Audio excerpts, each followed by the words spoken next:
जय हिंद एवरीवन। अगर आप अग्निवीर पेपर की तैयारी कर रहे हो तो आप बहुत अच्छे जगह आ चुके हो। यहाँ से आपका जीके जीएस का तैयारी बहुत अच्छे तरीके से होगा। आज के इस वीडियो में टोटल 35 प्रश्न लिए गए हैं। 15 प्रश्न सामान्य ज्ञान के रहने वाले हैं और 15 प्रश्न सामान्य विज्ञान के रहने वाले हैं और 5 प्रश्न रीजनिंग के रहने वाले हैं। हमारे काफ़ी सारे दोस्त कमेंट में बार बार बोल रहे थे कि आप रीजनिंग का भी प्रश्न लाया करो, तो आप ही लोगों के कमेंट की वजह से आज मैं 5 गो रीजनिंग का प्रश्न लाया हूँ। तो पूरा 35 प्रश्न समाप्त होने के बाद लास्ट में ईमानदारी पूर्वक से कमेंट करके बताना कि इन 35 प्रश्न में से आपका कितना प्रश्न सही हुआ है। चलते हैं अपने प्रश्नों के तरफ। सबसे पहला प्रश्न है कि छत्तीसगढ़ के नए मुख्यमंत्री का क्या नाम है। छत्तीसगढ़ के नए मुख्यमंत्री का क्या नाम है। देखो, भारत में जितना भी राज्य है पूरे राज्यों का राजधानी आप लोगों को पता होना चाहिए और पूरे राज्यों का मुख्यमंत्री आप लोग हमेशा पढ़ते रहना, ठीक है ना। एक दिन में तो नहीं याद कर पाओगे, लेकिन एक ना एक दिन आप लोग याद कर लोगे, ठीक है ना। लेकिन रोज पढ़ोगे तभी आप याद कर पाओगे। हो सके तो पूरे राज्य का जैसे मुख्यमंत्री का अगर आपके पास होगा तो आप लोग लिख लेना। अगर लेटेस्ट वाला नहीं होगा तो आप लोग कमेंट कर देना, ठीक है ना। जैसे जितने भी नए मुख्यमंत्री बने हैं और जितने भी मतलब राज्य हैं सभी राज्यों के मुख्यमंत्री के ऊपर मैं एक वीडियो ला दूंगा, ठीक है ना। उसमें पूरे राज्य के राज्यपाल भी रहेंगे और पूरे राज्य के मुख्यमंत्री भी रहेंगे।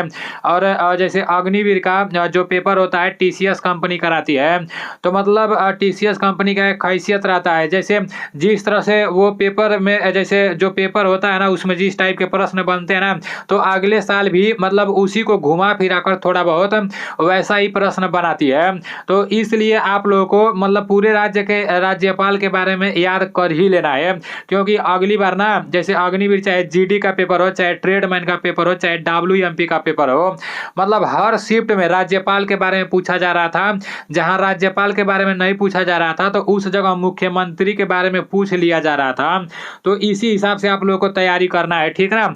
पूरे राज्यों के राज्यपाल के बारे में याद करना है, पूरे राज्यों के मुख्यमंत्री के बारे में याद करना है और पूरे राज्यों का राजधानी आप लोग को याद कर लेना है। अगर कोई भी दिक्कत आएगा याद करने में तो आप लोग हमें बता देना, मैं आप लोग को जरूर कुछ ना कुछ जैसे बताऊंगा याद करने के लिए, ठीक है ना। आपका सबसे पहला प्रश्न कि छत्तीसगढ़ के नए मुख्यमंत्री का क्या नाम है। विप्लव कुमार देव, विष्णुदेव साय और त्रिदेव सिंह रावत और नीतीश कुमार। तो छत्तीसगढ़ के जो नए मुख्यमंत्री बने हैं ना वो विष्णुदेव साय बने हैं। Vishnudeo Sai is right answer. Chhattisgarh के नए मुख्यमंत्री का क्या नाम है, तो विष्णुदेव साय है, ठीक है ना। और आपका जो छत्तीसगढ़ के राज्यपाल हैं, छत्तीसगढ़ के राज्यपाल कौन है ये भी आप लोगों को पता होना चाहिए। छत्तीसगढ़ के राज्यपाल का नाम है विश्वभूषण हरिचंदन, ठीक है ना। विश्वभूषण हरिचंदन छत्तीसगढ़ के राज्यपाल हैं। नेक्स्ट प्रश्न की तरफ चलते हैं। आपका नेक्स्ट प्रश्न है कि राष्ट्रपति बनने के लिए न्यूनतम आयु होनी चाहिए। मोस्ट इंपॉर्टेंट प्रश्न है। इस बार 2023 में जो अग्निवीर जीडी का पेपर हुआ था, जैसे मैं पेपर देने गया था ना, मैं खुद जैसे इसका आंसर करके आया था, ठीक है ना। जैसे मैं 20 तारीख को मेरा पेपर था अग्निवीर जीडी का सेकेंड शिफ्ट में, तो उसमें भी ये प्रश्न पूछा गया था। उस टाइम में जैसे पूरा बढ़िया से जैसे नहीं होता है, आप याद भी किए रहोगे ना, जब जैसे परीक्षा में बैठोगे ना तो कभी कभी भूल जाता है, लेकिन जब पूरा एकदम कई बार रटे रहोगे ना तो नहीं भूलता है। तो उस टाइम मैं भी इस प्रश्न को लेकर कन्फ्यूजन में पड़ गया था, ठीक है ना। लेकिन मैं तुक्का तुक्की मार दिया, आराम से सही हो गया, ठीक है ना। थोड़ा बहुत मुझे लग रहा था कि हाँ यही होगा, तो मैं तुक्का मार दिया था लेकिन मेरा सही हो गया, बाद में मैं आकर मिलाया था, ठीक है ना। तो उपराष्ट्रपति बनने के लिए न्यूनतम आयु कितना होना चाहिए, और इससे रिलेटेड जैसे आ जाएगा कि राष्ट्रपति बनने के लिए न्यूनतम आयु कितना होना चाहिए, राज्यपाल बनने के लिए न्यूनतम आयु कितना होना चाहिए, प्रधानमंत्री बनने के लिए न्यूनतम आयु कितना होना चाहिए, तो वो पूरा आप लोग को पता होना चाहिए, ठीक है ना। आपका उपराष्ट्रपति बनने के लिए न्यूनतम आयु कितनी होनी चाहिए, 30 वर्ष, 25 वर्ष, 35 वर्ष और 21 वर्ष।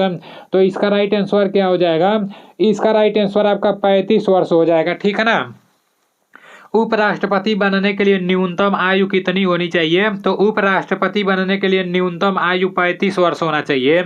उपराष्ट्रपति बनने के लिए न्यूनतम आयु कितना होना चाहिए, 35 वर्ष होना चाहिए, ठीक है ना।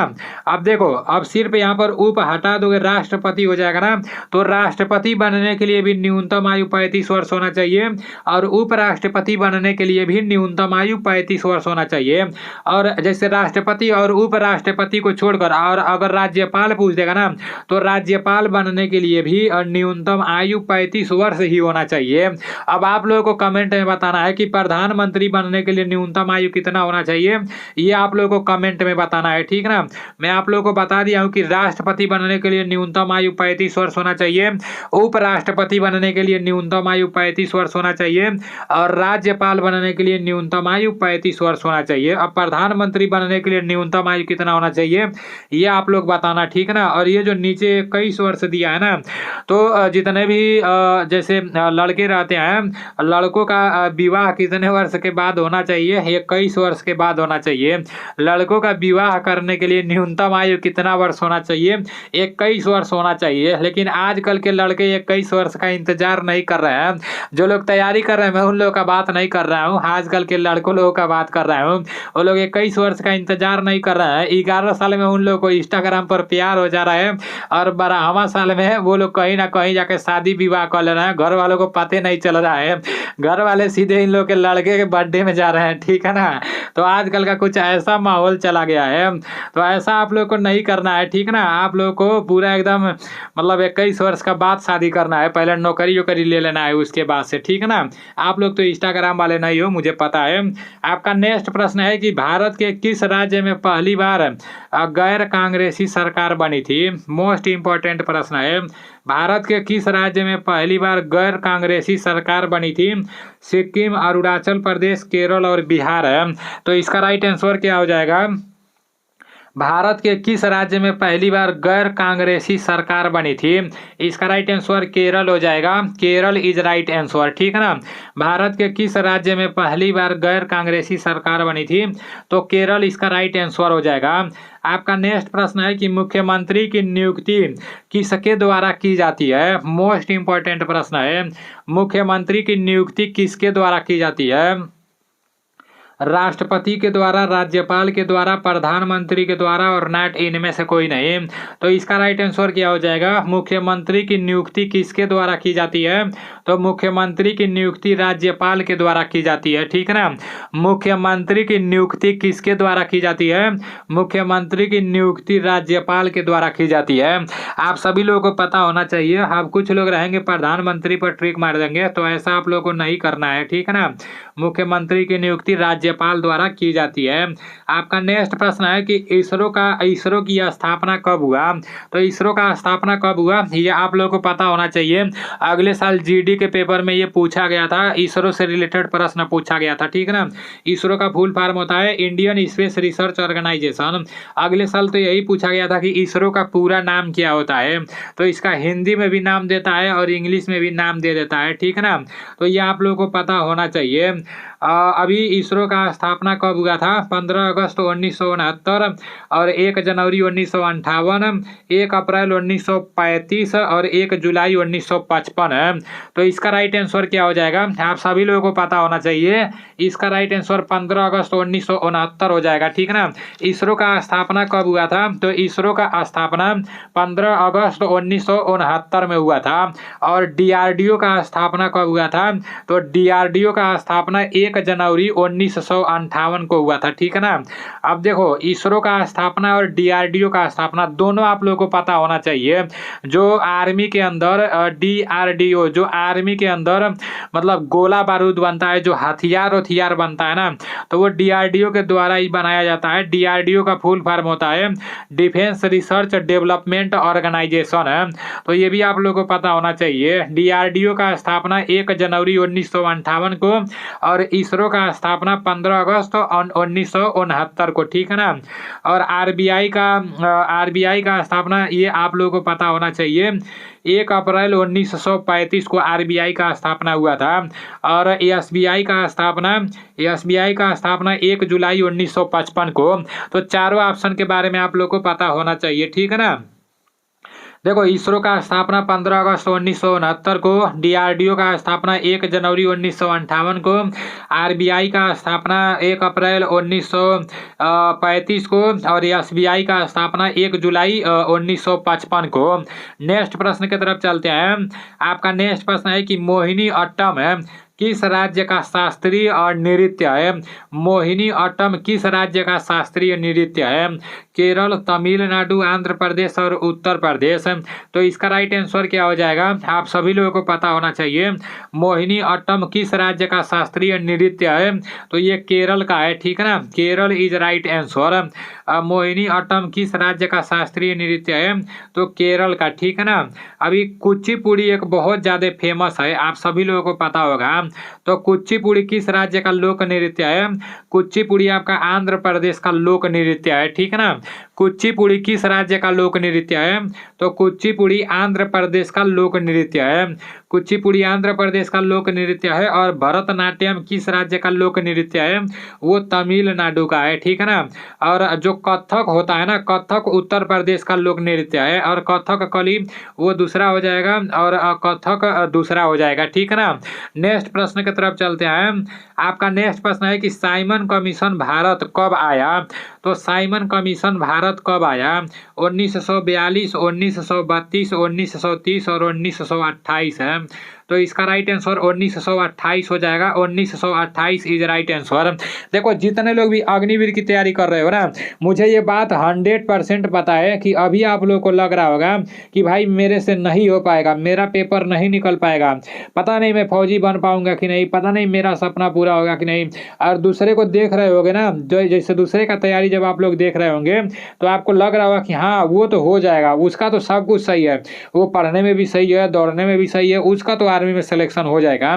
तो ऐसे सबको लगता है मेरे भाई, मैं आप लोगों को हकीकत बता रहा हूँ, सबको लगता है। लेकिन आप भी पेपर निकाल दोगे, आप भी भर्ती हो जाओगे, आप भी दौड़ मार दोगे, ठीक है ना। बस आपको लगातार लगे रहना है, इसका पीछा नहीं छोड़ना है, ठीक है ना। क्योंकि मैं देखा हूँ हमारे साथ बहुत सारे ऐसे दोस्त हैं ना, मतलब जो अपने आप में कभी नहीं सोचे कि यार मैं फौजी बन जाऊंगा, वो लोग बस दूसरे को देखते रहे, दूसरे को देखते रहे।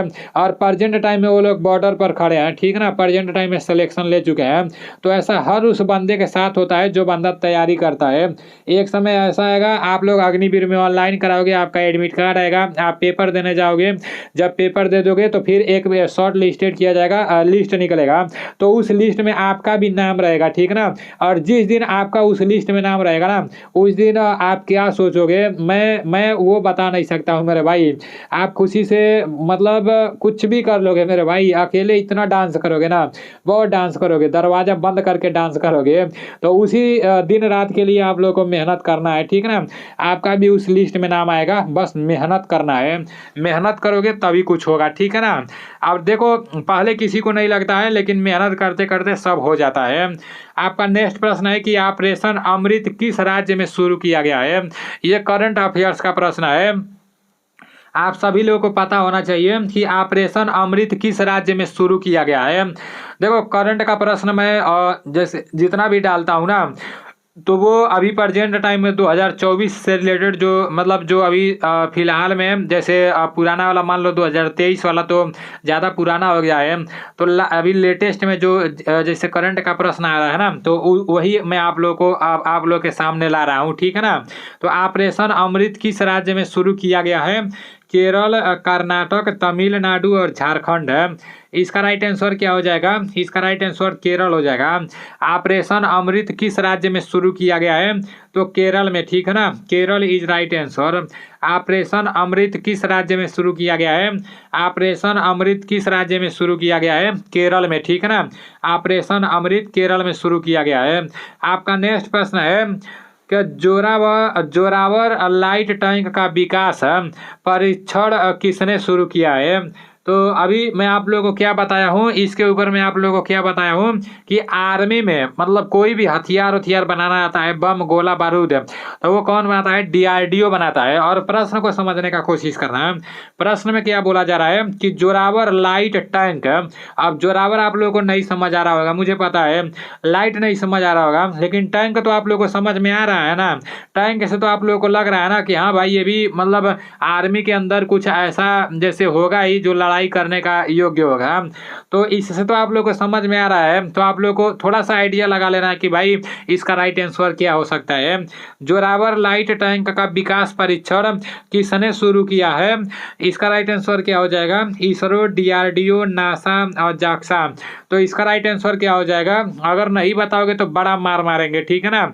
अगर नहीं बताओगे तो क्या करेंगे? बड़ा मार मारेंगे। आप सोच रहे होगे कि कैसे मार देंगे, मैं तो बहुत दूर हूँ।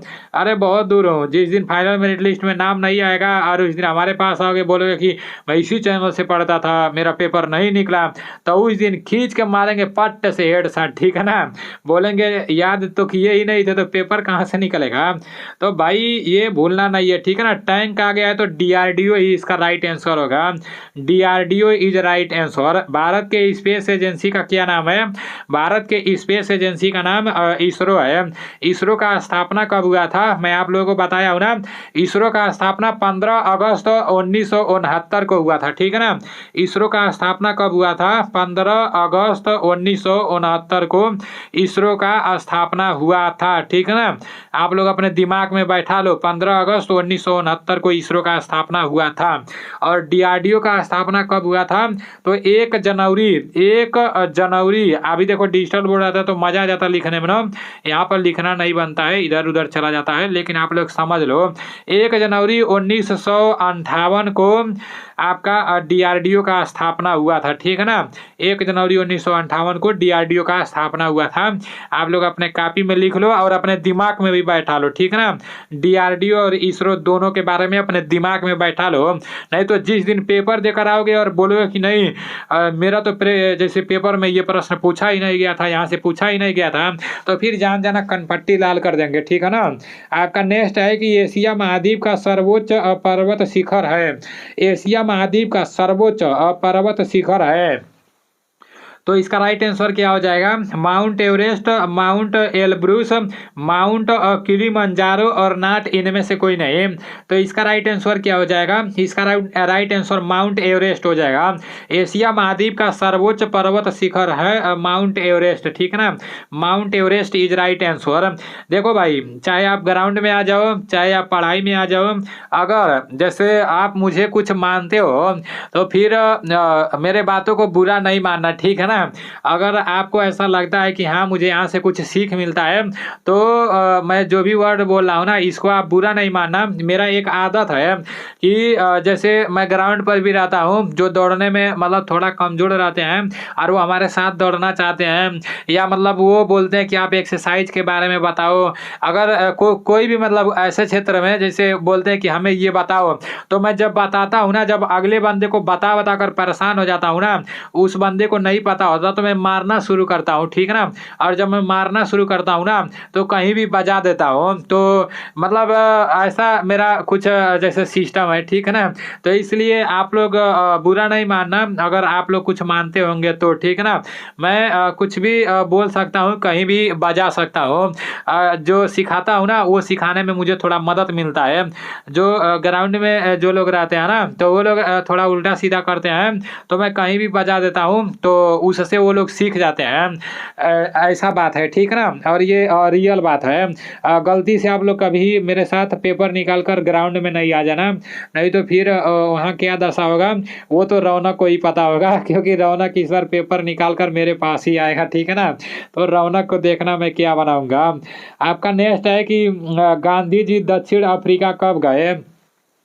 अब गांधी जी दक्षिण अफ्रीका कब गए ये आप लोग को पता होना चाहिए, ठीक है ना। आपका 1915 हो जाएगा, 1893 हो जाएगा, और आपका हो गया 1906 और 1913। तो इसका राइट आंसर क्या हो जाएगा? देखो मैं आप लोग को आज एक तुक्का मारने वाला आइडिया बता रहा हूँ, ठीक है ना। वैसे तुक्का नहीं मारना है, लेकिन तुक्का मारने वाला आइडिया भी थोड़ा बहुत बता दे रहा हूँ। अब यहाँ पर प्रश्न बोला जा रहा है कि गांधी जी दक्षिण अफ्रीका कब गए। अब यहाँ पर जाने के लिए बोला जा रहा है कि गांधी जी दक्षिण अफ्रीका कब गए।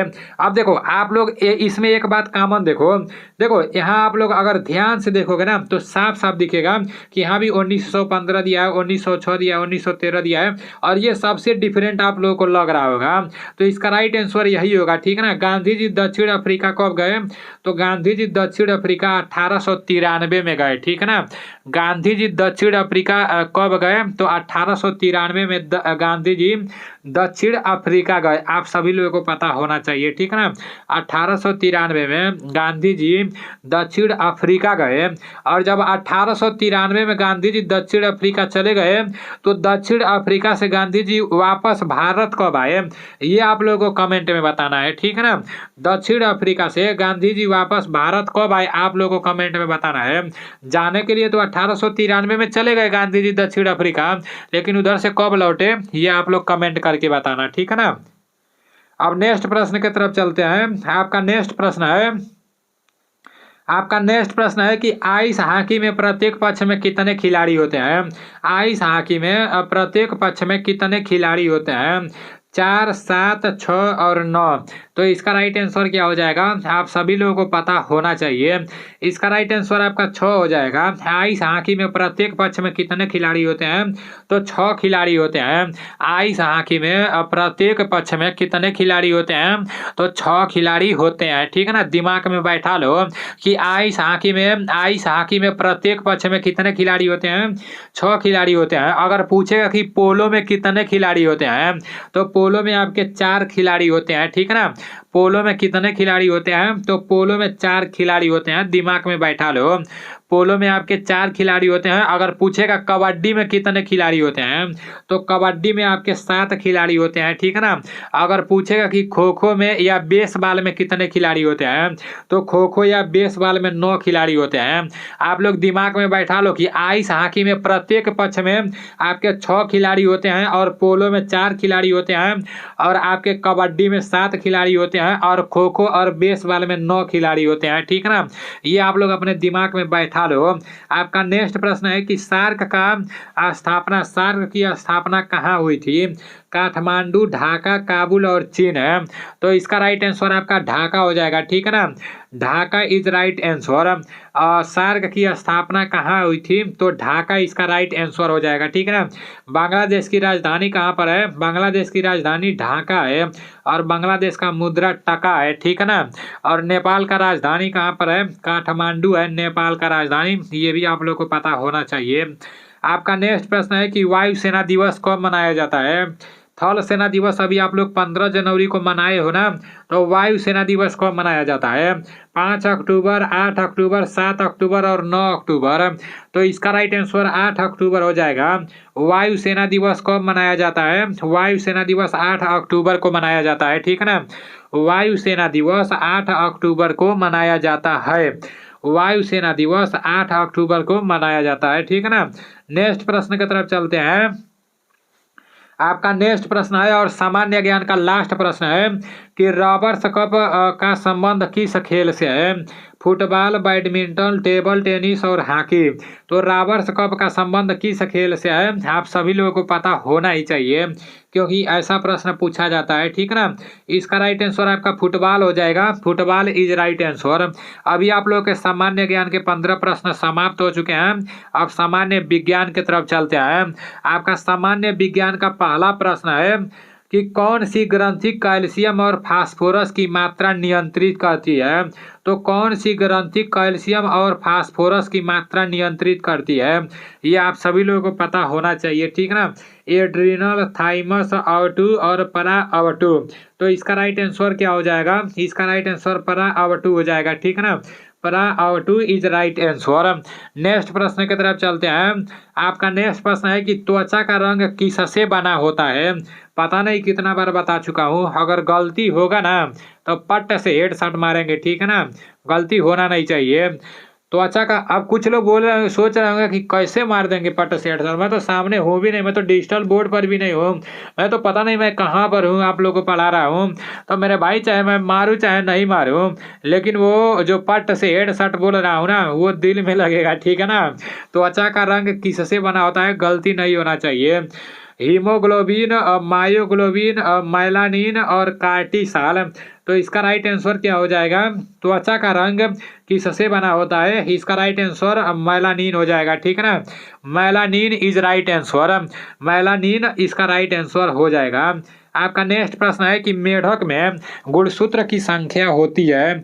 मेढक में गुणसूत्रों की संख्या कितनी होती है? देखो, मनुष्य में गुणसूत्रों की संख्या कितनी होती है? तो मनुष्य में गुणसूत्रों की संख्या आपका 46 होता है, ठीक है ना। और जोड़ा में पूछ देता है तो 23 जोड़ा होता है, 23 जोड़ा होता है, ठीक है ना, मनुष्य में।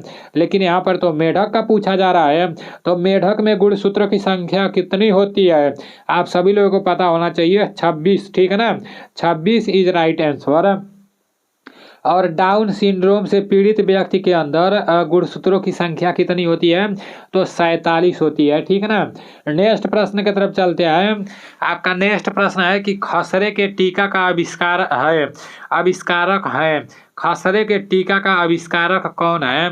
Max Theiler, Maurice Hilleman, Edward Jenner, Louis Pasteur. तो इसका राइट आंसर क्या हो जाएगा? इसका राइट आंसर मोरिस हिलमैन हो जाएगा, ठीक है ना। खसरे के टीका का आविष्कारक मोरिस हिलमैन है। खसरे के टीका का आविष्कारक कौन है? मोरिस हिलमैन है, ठीक है ना।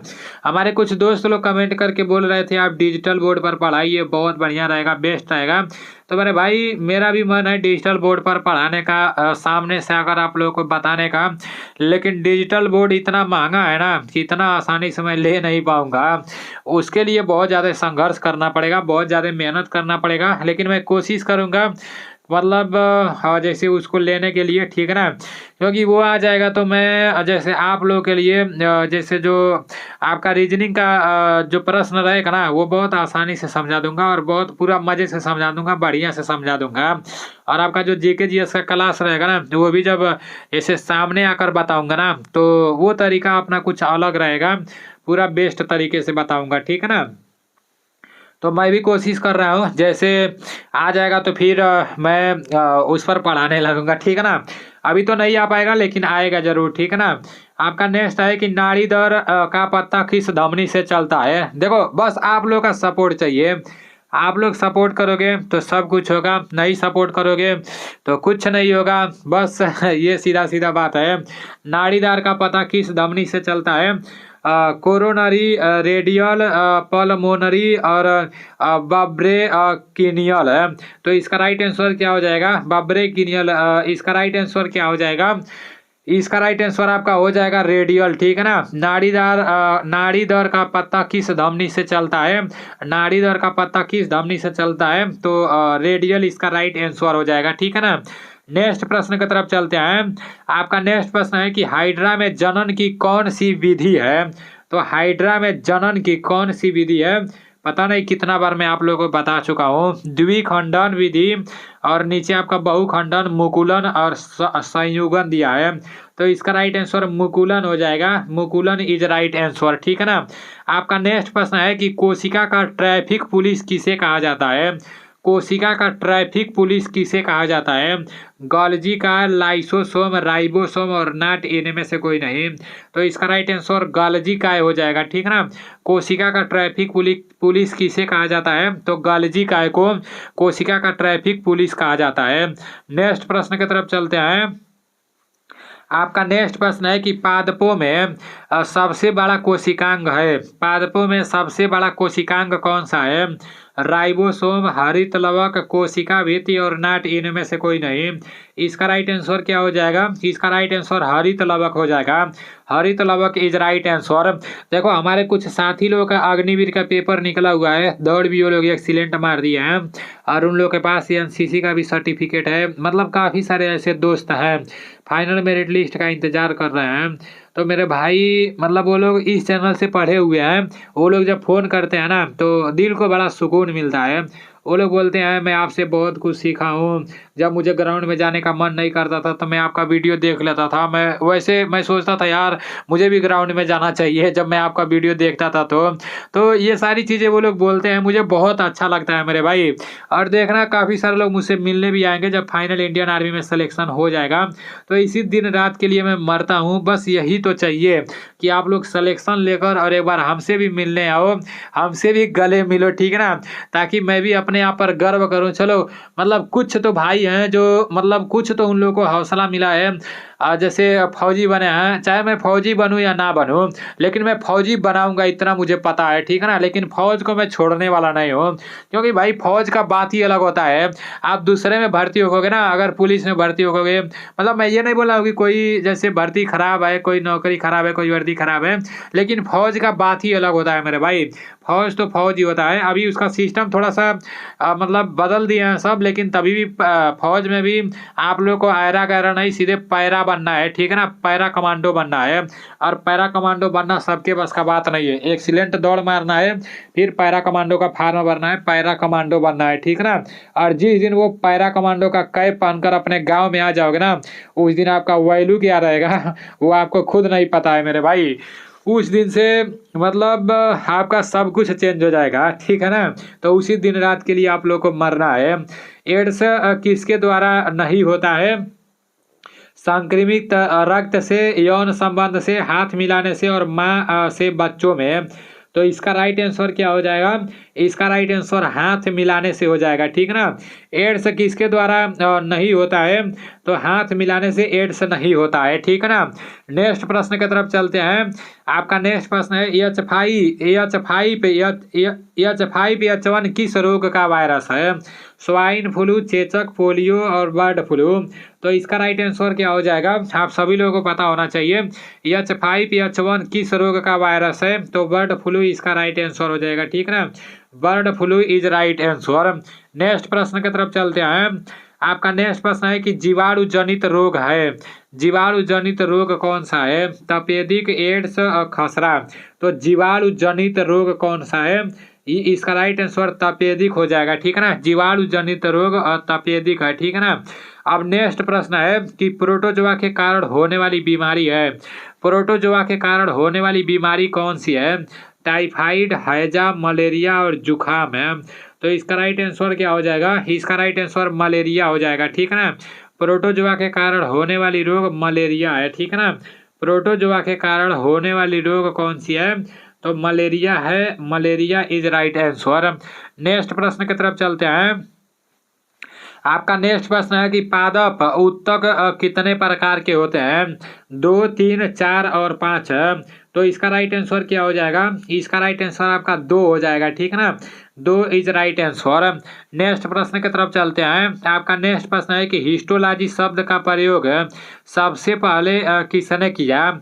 तो हिस्टोलॉजी शब्द का प्रयोग सबसे पहले किसने किया? मेल, पिगी, मेयर, स्वान और लुई पास्चर। इसका राइट आंसर क्या हो जाएगा? इसका राइट आंसर मेयर हो जाएगा। Mayor is right answer. आपका नेक्स्ट प्रश्न है, और सामान्य विज्ञान का तो लास्ट प्रश्न है, लेकिन अभी आप लोग को रीजनिंग करके जाना है, ठीक है ना। रीजनिंग करके ही जाना है, रीजनिंग को छोड़कर नहीं जाना है, क्योंकि आप ही लोगों के कहने पर मैं रीजनिंग का प्रश्न लेकर आया हूँ। अगर आप ही लोग छोड़कर चले जाओगे तो भाई मैं किसके लिए लाया हूँ? तो इसलिए आप लोग को रीजनिंग करना है, और आप लोग को ये भी बताना है कि मेरा बताया हुआ रीजनिंग आप लोग को समझ में आ रहा है कि नहीं। तो बिजली के पंखे की गति है। बिजली के पंखे की गति है वितीय गति, आवर्त गति, घूर्णन गति और दोलन। तो इसका राइट आंसर क्या हो जाएगा? इसका राइट आंसर वितीय गति हो जाएगा। वितीय गति इज राइट आंसर। 31वां प्रश्न रीजनिंग का है, ठीक है ना। यहाँ पर लिखा गया है घेंघा आयोडीन एनीमिया। देखो जैसे अग्निवीर, चाहे जीडी का पेपर हो, चाहे ट्रेडमैन का पेपर हो, चाहे WMP का पेपर हो, उसमें जो रीजनिंग के प्रश्न आते हैं ना, बहुत आसान प्रश्न आते हैं, सेम इसी टाइप के प्रश्न आते हैं। तो आप लोग ये नहीं सोचना ना कि इतना आसान प्रश्न थोड़ी क्या आएगा, इतना ही आसान आता है मेरे भाई। मैं पूरा ओरिजिनल प्रश्न भी रखा हूँ, वो भी मैं आप लोगों को कराऊंगा, ठीक है ना। अभी आप लोगों को फीडबैक भी देना है कि मतलब रीजनिंग कैसा आप लोगों को लग रहा है। अभी देखो जैसे यहाँ पर लिखा गया है घेंघा आयोडीन एनीमिया, तो आप लोग को अपने दिमाग से सोचना है। जब ये आप लोग को याद रहेगा ना, तभी आप लोग का सोच वहां तक जाएगा। घेंघा लिखा गया है ना, तो यहाँ पर आयोडीन लिखा गया है। आयोडीन की कमी से घेंघा रोग होता है, ठीक है ना। आयोडीन की कमी से क्या होता है, घेंगा रोग होता है। अब जिस भाई को पता होगा कि हाँ आयोडीन की कमी से घेंगा रोग होता है तो उसी का दिमाग यहाँ पर काम करेगा। अगर जिसको नहीं पता होगा ना तो उसका दिमाग यहाँ पर काम नहीं करेगा, वो सोचेगा कि यार ये कहाँ कहाँ से लिख दिया है, उसका दिमाग फेल मार जाएगा, ठीक है ना। अब जिस तरह यहाँ दिया है कि घेंगा आयोडीन मतलब आयोडीन की कमी से घेंगा रोग होता है, तो सेम उसी तरह से मतलब एनीमिया यहाँ पर दे दिया है। तो एनीमिया किसके कमी से होता है, लोहे की कमी से होता है, ठीक है ना। एनीमिया रोग किसके कमी से होता है, लोहे की कमी से एनीमिया रोग होता है, ठीक है ना। तो इसका राइट आंसर क्या हो जाएगा, आयरन हो जाएगा, ठीक है ना। Iron is right answer. अब नेक्स्ट प्रश्न की तरफ चलते हैं। आपका नेक्स्ट है रीजनिंग का प्रश्न कि निम्न में से सबसे भिन्न है। अब आप लोग दिमाग लगाओ, ठीक है ना। यहाँ पर 8 दिया है, फिर 27 दिया है, फिर 125 दिया है, फिर 100 दिया है। देखो आप लोग अगर ध्यान से देखोगे तो तुरंत ये पकड़ में आ जाएगा, ठीक है ना। आप लोग दिमाग लगाओ कि इसका राइट आंसर क्या होगा। मैं थोड़ा सा कलर चेंज कर लेता हूँ। तो निम्न में से क्या सबसे भिन्न है, आप सभी लोगों को पता होना चाहिए, ठीक है ना। देखो अभी आप लोगों का 2 का देखो 2 का क्यू क्या होता है, 2 का क्यू होता है 8, ठीक है ना। और 3 का क्यू क्या होता है, 3 का क्यू होता है 27 है। और 5 का क्यू क्या होता है, 5 का क्यू होता है 125, ठीक है ना। लेकिन ये क्या है, ये 10 का स्क्वायर है, ठीक है ना। यहाँ 3 को तो क्यू दे दिया है लेकिन लास्ट में आपका स्क्वायर दे दिया है। और प्रश्न में क्या पूछा है कि निम्न में से क्या सबसे भिन्न है, मतलब सबसे अलग है। तो ये तीनों तो एक है लेकिन ये सबसे अलग है, 100 सबसे अलग है। तो इसका राइट आंसर 100 हो जाएगा, ठीक है ना। और एक बात और मैं आप लोगों को बता दे रहा हूँ, देखो जितने लोग भी अग्निवीर का जैसे पेपर का तैयारी कर रहे हो ना, आप लोगों को कम से कम 20 तक स्क्वायर याद कर लेना है और कम से कम 15 तक क्यूब याद कर लेना है, ठीक है ना। पूरा का पूरा आप लोगों को याद कर ही लेना है। इससे आप लोग का रीजनिंग में भी काफ़ी ज़्यादा आप लोगों को मदद मिलेगा और मैथ में भी आप लोगों को काफ़ी ज़्यादा मदद मिलेगा, ठीक है ना। अब नेक्स्ट प्रश्न की तरफ चलते हैं। आपका नेक्स्ट प्रश्न है और ध्यान से इस प्रश्न को आप लोग समझना, ठीक है ना। यहाँ पर क्या लिखा गया है, पूरा का पूरा प्रश्न आप लोग देखो। यहाँ देखो रौनक भाई का नाम लिखा गया है कि रौनक उत्तर की ओर कुछ दूर जाने के बाद अपने दाएं ओर मुड़ता है। अभी देखो एक बात और मैं आप लोग को बता दे रहा हूँ, कल मैं बोला था कि रौनक भाई अपने घर से काफ़ी दूर रहकर पढ़ाई कर रहा है, जैसे एक रूम लेकर। तो हमारे कुछ साथी लोग कमेंट किए थे ना, वो लोग कमेंट किए थे कि क्यों रौनक भाई इस चैनल से नहीं पढ़ता है क्या, यहाँ से उसका पेपर नहीं निकल पाएगा क्या। तो मैं तो यही बोला था ना, इस चैनल से वो पढ़ता है लेकिन वो घर पर उसको बहुत ज़्यादा काम करना पड़ता था और वो बोला था कि हमको इस बार किसी भी हाल में अग्निवीर का पेपर निकालना है और किसी भी हाल में सिलेक्शन लेना है। तो घर पर वो डिस्टर्ब हो रहा था, इसलिए घर से काफ़ी दूर रूम लेकर, जैसे कोचिंग नहीं करता है, मतलब यही सब क्लास ही करता है। और मैं उसको जीके जीएस का काफ़ी सारा प्रश्न दिया हूँ तो वही सब याद करता है, ठीक है ना। पढ़ने के लिए रौनक घर से दूर गया है, ठीक है ना। चलते हैं अपने प्रश्न की तरफ। प्रश्न है कि रौनक उत्तर की ओर कुछ दूर जाने के बाद अपने दाएं ओर मुड़ता है। रौनक उत्तर की ओर कुछ दूर जाने के बाद कहाँ मुड़ता है, अपने दाएं ओर मुड़ता है। और कुछ दूरी तय करने के बाद पुनः दाएं ओर मुड़ता है। अतः अपने बाएं ओर मुड़ता है, वह किस दिशा में जा रहा है। अब देखो ऐसा प्रश्न जब भी आएगा ना, दिशा वाला प्रश्न, सबसे पहले तो आप लोग को दिशा के बारे में पता होना चाहिए, ठीक है ना। देखो दिशा से रिलेटेड एक पूरा चैप्टर होता है, वो पूरा चैप्टर जब आप लोग पढ़ोगे ना तो दिशा से रिलेटेड कोई भी प्रश्न आएगा तो आप कभी भी भूलोगे नहीं। और इस तरह जब बीच बीच में पढ़ोगे ना तो मतलब आपको पूरा समझ नहीं आएगा, लेकिन तभी भी मैं आप लोगों को समझाने का कोशिश कर रहा हूँ, ठीक है ना। देखो जैसे दिशा आपका इधर आपका हो गया उत्तर, उसके बाद से उत्तर से सीधे आपका उल्टा हो जाता है दक्षिण, ठीक है ना। उसके बाद से आपका राइट में हो जाता है पूरब हो जाता है, ठीक है ना। इधर आपका पूरब हो जाएगा और पूरब से उल्टा हो जाएगा आपका पश्चिम, ठीक है ना। आपका ऊपर हो जाएगा उत्तर और नीचे आपका दक्षिण हो जाएगा और आपका जैसे दाहिने तरफ पूरब हो जाएगा और बाएं तरफ आपका पश्चिम हो जाएगा, ठीक है ना। आप लोगों को एक बात बता रहा हूँ, इस तरह से आप लोगों को समझना है। देखो जैसे उत्तर आप लोगों को सबसे पहले लिख लेना है, उसके बाद से उत्तर लिखने के बाद यहाँ पर आप लोगों को पूरब लिख लेना है, ठीक है ना। उत्तर पूरब लिखने के बाद यहाँ पर आप लोग को दक्षिण लिख देना है और यहाँ पर आप आप लोग को पश्चिम लिख देना है। अब आप लोग इस प्रश्न को एकदम आसानी से हल कर दोगे। और ये पता है मैं किस तरह से लिखा हूँ, जैसे उत्तर पूर्व दक्षिण पश्चिम कैसे लिखा हूँ। मान लो यहाँ पर आपका उत्तर हो जाता है, जैसे सबसे ऊपर आपका उत्तर रहता है, उसके बाद से इसके नीचे आपका दक्षिण रहता है, ठीक ना। और इधर आपका क्या रहता है, इधर आपका पूरब रहता है, ठीक ना। और पूरब के उल्टा सीधे पश्चिम रहता है। तो ये मैं जैसे दाहिने, जैसे देखो यहाँ से उत्तर हो गया, यहाँ से पूरब हो गया, यहाँ से दक्षिण हो गया, यहाँ से पश्चिम हो गया, तो उसी तरह से लिखा हूँ, जैसे क्लॉकवाइज लिखा हूँ, ठीक ना। उत्तर पूरब दक्षिण पश्चिम है। अब यहाँ से आप लोग को सवाल को कैसे हल करना है, अब सवाल पर चलते हैं। आपका सवाल है कि रौनक उत्तर की ओर कुछ दूर जाने के बाद अपने दाएं ओर मुड़ता है। अब देखो आपका दाहिना इधर है, ठीक ना। आपका दाहिना किधर है, आपका दाहिना इधर है, और रौनक कहाँ पर है, उत्तर है, ठीक है ना। उत्तर के बाद क्या बोला है कि अपने दाएं ओर मुड़ रहा है। तो रौनक यहाँ उत्तर है, तो अपने दाएं मुड़ेगा तो इधर आ जाएगा, ठीक है ना। रौनक यहाँ आ गया। उसके बाद से बोल रहा है कि कुछ दूरी तय करने के बाद पुनः दाएं ओर मुड़ता है। अब कुछ दूरी तय किया है ना, तो फिर से ये दाएं ओर मुड़ रहा है। जब बाएं मुड़ने के लिए बोलेगा तो आप लोग को सीधे पीछे आ जाना, इधर आ जाना है। लेकिन यहाँ से जब दाएं मुड़ने के लिए बोल रहा है ना, तो यहाँ पर आप लोग को आ जाना है, ठीक है ना। उसके बाद से आगे बोल रहा है कि अतः अपने बाएं मुड़ता है। अब देखो, अब यहाँ से बोल रहा है कि फिर से वो बाएं मुड़ता है। अब बाएं तो इधर मुड़ेगा, अगर दाएं बोलता तो इधर मुड़ जाता, लेकिन बाएं इधर मुड़ेगा, ठीक है ना। तो बाएं वो मुड़ता है और यहाँ फिर आ जाता है, पूरब में आ जाता है, ठीक है ना। उसके बाद से बोल रहा है कि वह किस दिशा में जा रहा है, तो वह पूरब दिशा में जा रहा है। पूरब इज राइट आंसर हो जाएगा, ठीक है ना। आप लोग उम्मीद करता हूँ कि अच्छे से समझे होंगे। देखो इधर जब बोलेगा तो आपका दाहिना हो जाएगा, और इधर जब आपका बोलेगा तो बायां हो जाएगा। ये क्रम से आप लोग को लिखना आना चाहिए, ठीक है ना। क्रम से कैसे कि उत्तर हो जाएगा, उसके बाद से आपका पूरब हो जाएगा, उसके बाद से आपका दक्षिण हो जाएगा, उसके बाद से आपका पश्चिम हो जाएगा, ठीक है ना। ये लिखना आपको आना चाहिए, फिर आराम से ऐसे प्रश्नों को हल कर दोगे। कि रौनक उत्तर की ओर कुछ दूर जाने के बाद, जैसे उत्तर की ओर, मान लो रौनक उत्तर की ओर जा रहा है, उसके बाद से बोला कि अपने दाएं ओर मुड़ता है। दाएं कौन सा है, दाएं मैं आप लोगों को बोला हूं इधर है ना, तो दाएं यहां पर आ जाता है, ठीक है ना। रौनक यहां आ जाता है, और कुछ दूरी तय करने के बाद पुनः दाएं मुड़ता है। फिर से कुछ दूर तय करने के बाद फिर कहां मुड़ता है, फिर दाएं मुड़ता है, यहां पर आ जाता है, ठीक है ना। फिर बोला कि अतः अपने बाएं मुड़ता है, फिर लास्ट में वो बाएं मुड़ जाता है सीधे इधर। देखो मैं बाएं इधर, मैं आप लोग को बताया हूं ना, बाएं इधर होगा। तो यहां से जब वो बाएं मुड़ेगा, यहां से सीधे बाएं मुड़ेगा तो यहां आ जाएगा, पूरब में आ जाएगा। तो पूरब इसका राइट आंसर हो जाएगा, ठीक है ना। अगर डिजिटल बोर्ड रहता तो मैं आप लोग को जैसे एकदम बढ़िया से समझा पाता। यहाँ थोड़ा सा दिक्कत हो रहा है, लेकिन उम्मीद करता हूँ कि आप समझ पा रहे होंगे, ठीक है ना।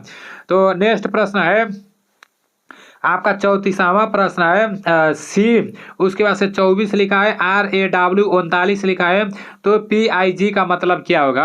अब यहाँ पर आप लोग को अपना दिमाग दौड़ाना है, ठीक है ना। अब देखो जैसे ये सी का उल्टा क्या होता है, सी का उल्टा आपका यक्ष होता है, ठीक है ना। वो आप लोग को याद करना पड़ेगा, अगर याद नहीं होगा तो आप लोग बोलना, मैं पूरा का पूरा याद करा दूंगा, ए से लेकर जेड तक उल्टा याद करा दूंगा।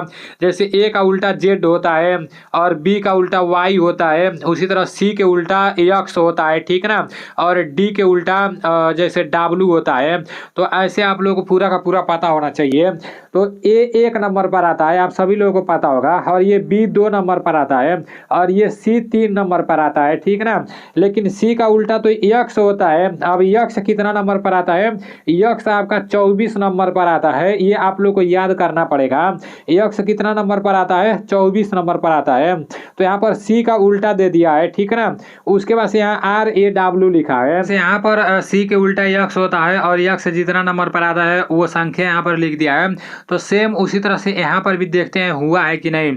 अब देखो ये जो R दिया है ना, R का उल्टा क्या होता है, R का उल्टा आपका I होता है, आप लोग देख लेना, ठीक है ना। और A यहाँ पर दिया है, तो A का उल्टा क्या होता है, A का उल्टा आपका Z होता है, और यहाँ W दिया है, तो W का उल्टा क्या होता है, ये आप लोग को पता होना चाहिए, W का उल्टा D होता है, ठीक है ना। अब देखो ये जो I है, I कितने नंबर पर आता है, तो I आपका 9 नंबर पर आता है।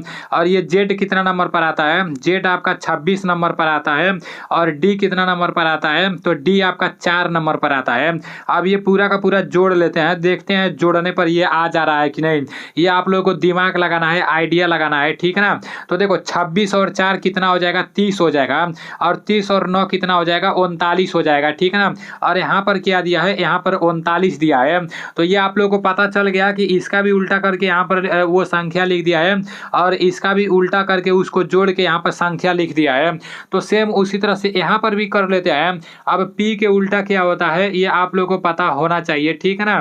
देखो जैसे उल्टा वाला जब पढ़ोगे ना तो आसानी से आपको याद हो जाएगा। जैसे p हो गया तो k इसका उल्टा हो जाएगा, कानपुर इसका होता है। एक ट्रिक होता है, अगर आप लोग बोलोगे तो वो मैं आप लोग को बता दूंगा, ठीक है ना। यहाँ पर i दिया है तो i का उल्टा होता है r होता है, ठीक है ना। i का उल्टा क्या होता है, r होता है। अब यहाँ पर g दिया है तो g का उल्टा t होता है, ठीक है ना। अब k कितना नंबर पर आता है ये आप लोगों को पता होना चाहिए। आपका k आता है 11 नंबर पर, और R आता है आपका 18 नंबर पर, और T आता है आपका 20 नंबर पर। तो ये तीनों जोड़ देना है, ठीक है ना। जब आप लोग तीनों जोड़ोगे तो कितना हो जाएगा, ये 20 और 18 कितना हो जाएगा, 20 10 30 8 38 हो जाएगा, और 38 1 39 10 49 हो जाएगा, ठीक है ना। तो इसका राइट आंसर क्या हो जाएगा, 49 हो जाएगा। इसको आप लोग तीनों जोड़ कर देख सकते हो, इसका राइट आंसर क्या होगा, 49 होगा। कुछ नहीं किया गया है, बस इसका उल्टा करके यहाँ पर वो संख्या लिख दिया गया है, फिर इसका उल्टा करके वो यहाँ पर वो संख्या लिख दिया गया है, फिर इसका उल्टा करके जोड़ करके वो संख्या मतलब 49 आ जाएगा, ठीक है ना।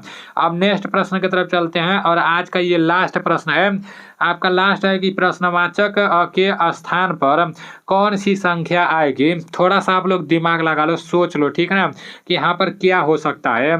पहले 10 है, फिर 100 है, फिर 200 है, फिर 310 है, और आपके सामने ऑप्शन है 400 430 410 और 420 है। तो इसका राइट आंसर क्या होगा ये आप लोगों को पता होना चाहिए, ठीक है ना। प्रश्नवाचक के स्थान पर कौन सी संख्या आएगी।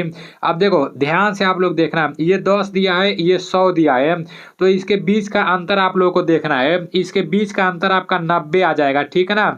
उसके बाद से ये 100 दिया है और यहाँ 200 दिया है, तो इसके बीच का अंतर क्या आ जाएगा, इसके बीच का अंतर आपका सीधे 100 आ जाएगा, ठीक है ना।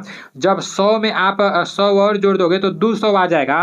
अब यहाँ पर 200 और 310 दिया है, तो इसके बीच का अंतर क्या आ जाएगा, इसके बीच का अंतर आपका 110 आ जाएगा। जब 200 में 110 जोड़ोगे तो आपका 310 हो जाएगा। अब ध्यान से देखो, यहाँ 90 आ रहा है, यहाँ 100 आ रहा है, यहाँ 110 आ रहा है, तो यहाँ पर 120 नहीं आ सकता है, बिल्कुल भी आ सकता है। जब 10-10 को बढ़ रहा है तो 10 को और बढ़ा दो, फिर देखो ऑप्शन में वो आप लोगों को दिख जाएगा। तो अब 310 में आपको 120 जोड़ना है, ठीक है ना। जब 310 आपके पास आ गया है तो 310 में आपको कितना जोड़ना है, 120 जोड़ना है।